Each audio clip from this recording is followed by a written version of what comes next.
For more content like this, log on to gibbopresents.com. It's Gibbo, and right now I'm once again joined by a man who urges us all to be strong like Junior Gong's flagman. It is Kabaka Pyramid. How are you? Great. Giving thanks, life is here. Yeah, strong.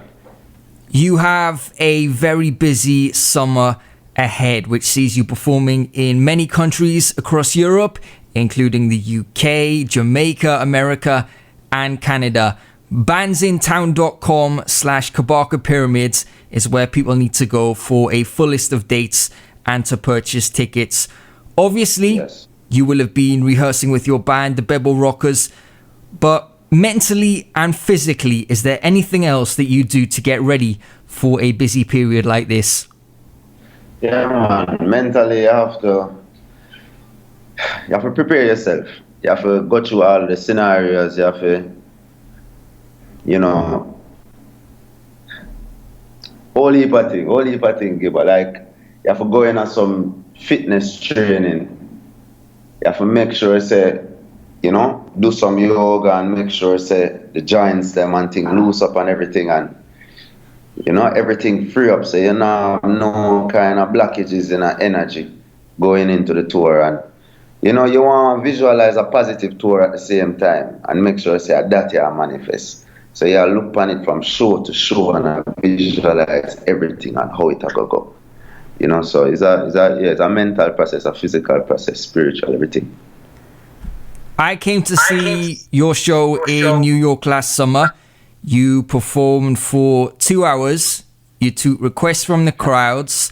And then when you came off stage, you spent another hour chatting to fans and taking pictures. I'm not telling people you'll be able to do this at every show, but I am saying I'll be surprised if anyone leaves one of your shows disappointed. Give thanks, man. Yeah, we love them kind of show that we don't have no time constraints, so we can just do all the songs we want to do and just hold a vibe. There's no rush. And the thing is, when you get good energy from the crowd, it's like we want to give it back. So after the show now, you want to make sure everybody feel appreciated, and you get to really see firsthand from the members of the crowd how them feel about the show and how them feel about the vibes and things. So it's something where me always try to practice, but don't know, sometimes we mash up and just have to try to recover. Sometimes we have to hit the road as soon as the show done. So sometimes we don't get to do them thing there, but for the most part, me as a man will go out in the crowd and all the vibes.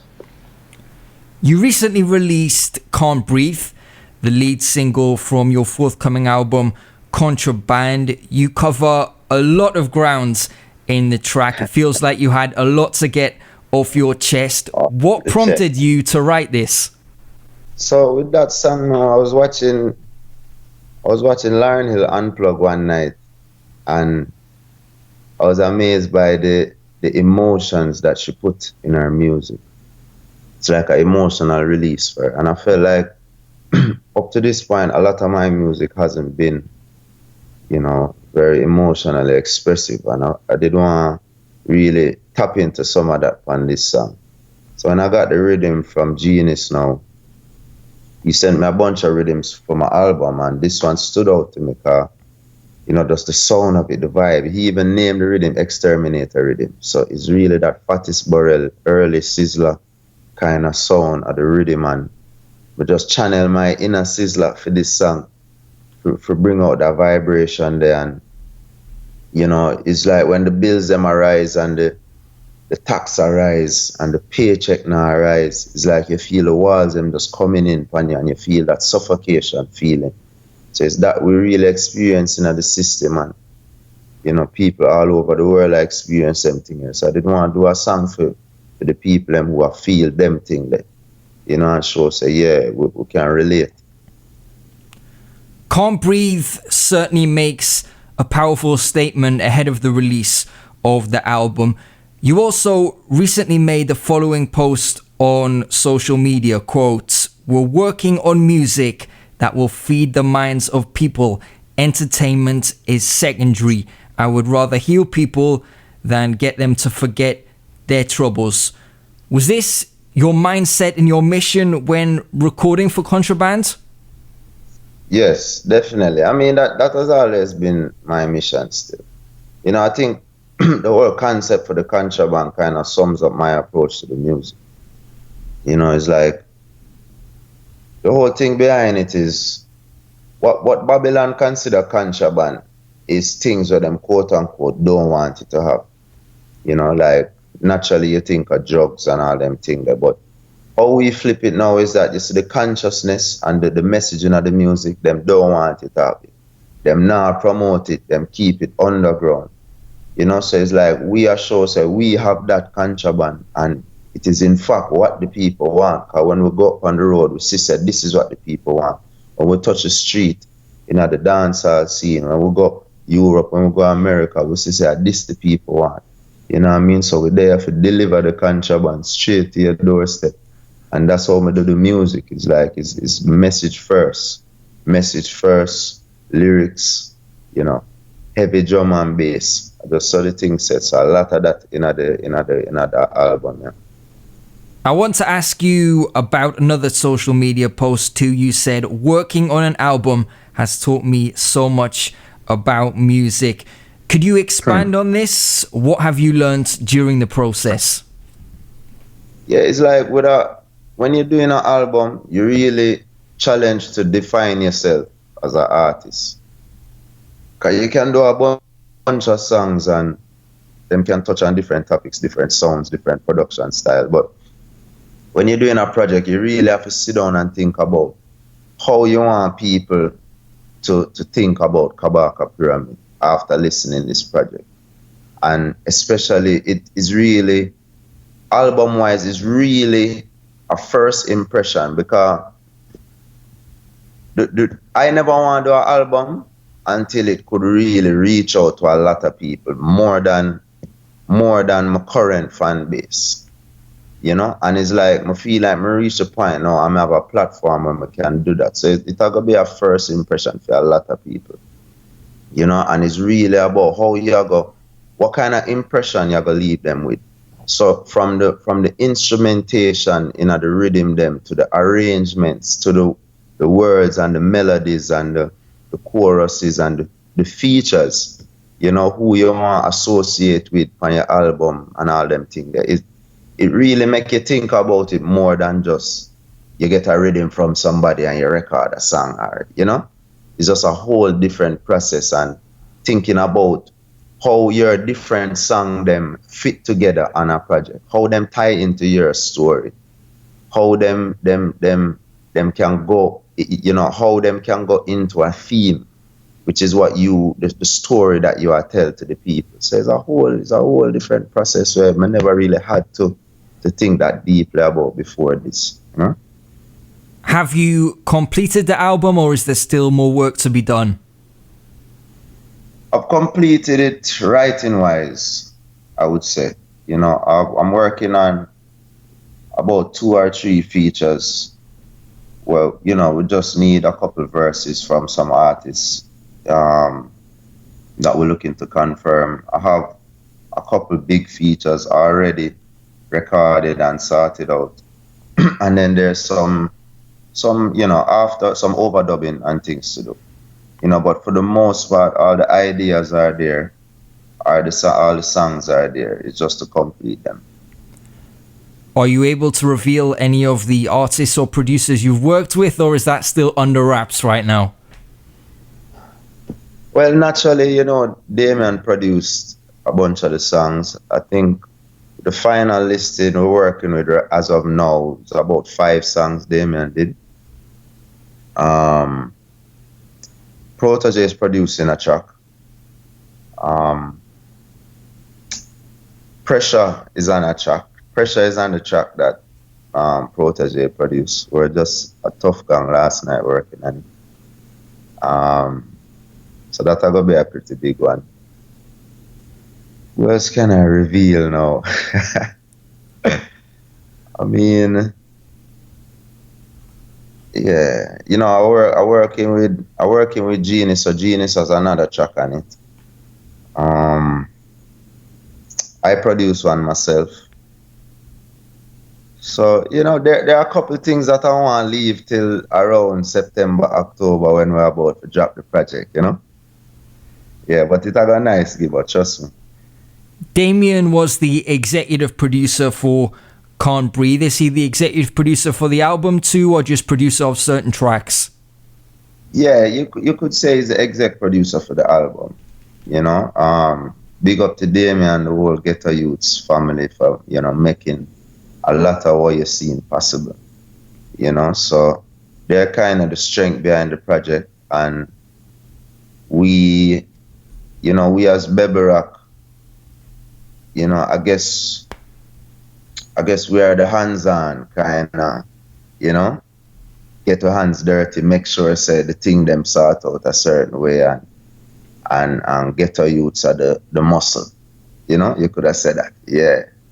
And of course, Damian is creative mind with the whole process and making sure the songs them that even not produced by him, making sure so they're up to a certain standard and everything, and we're doing a lot of the mixing by his studio as well, with Mark Lee and the whole family. So it's a team effort. I noticed both the Ghetto Youths and Bebel Rock logos on the artwork for Can't Breathe. Will the album be a joint release through both labels? It's being distributed by Ghetto Youths. It's a partnership between Ghetto Youths and Bebel Rock for the release. So yeah, depending on how you look at it. If it's from a distribution, then it's Ghetto Youths. But the bigger picture, it's a partnership between the two labels. You mentioned before you were recording at Tough Gong. Was all of the album recorded in Jamaica, or was some overseas elsewhere too? Most of it is being recorded in Damian's studio in Miami.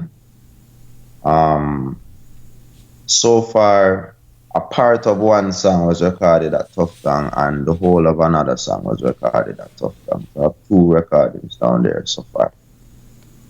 You didn't get to meet Jay-Z, did you, the other day? Yeah, I did actually, Tell me about that experience. Yo, Jay, a cool brother, man. So we actually wanted to link them down at Trenchtown, and I ended up reaching a little bit late, and as soon as we reach, we see the whole entourage pulling out the Trenchtown. And so I call Damian and him say, yo, we just a move, we go down a hill shot. So the man say, yo, just forward. So we go circle Abishai and Dwayne and Iris Rose, and we just make a chat, go around a hill shot. And, we just see Damian Dede, Jay-Z Dede, just amongst everybody. No heap of bodyguard thing and singy down there. Just a whole heap of people, whole heap of vibes, and a nice vibe. Him just sit down and reason, yeah. Introduction go on good. Damian, introduce me to him and everything, and did a reason with him a little bit. I tell him say my favorite verse of him on is him first verse on the Dynasty album, the intro, and the man surprised the man said that's his favorite too. So I like for do them thing there. Anytime I see the rapper them, I always show them say, yo, really, I listen to hip hop, it's not no joke thing. It's not like, yeah. So it was a good vibe, and him say I'm looking forward to hearing some material from me, and so it's a good link, it's a good vibe, How many people is Jay-Z rolling with when he comes to Jamaica? What's the size of the entourage? Well, what I saw down a hill shot, I saw a big camera crew, because apparently it's like a documentary style video for a song that they did. I'm not fully sure the details, but I saw a big camera crew, maybe about 10, 12 people, but naturally a lot of ones were there from Damian camp as well. You know what I mean? So I can't really say specifically how much they did for Jay-Z, but yeah, a good amount of people, man, a good amount of people.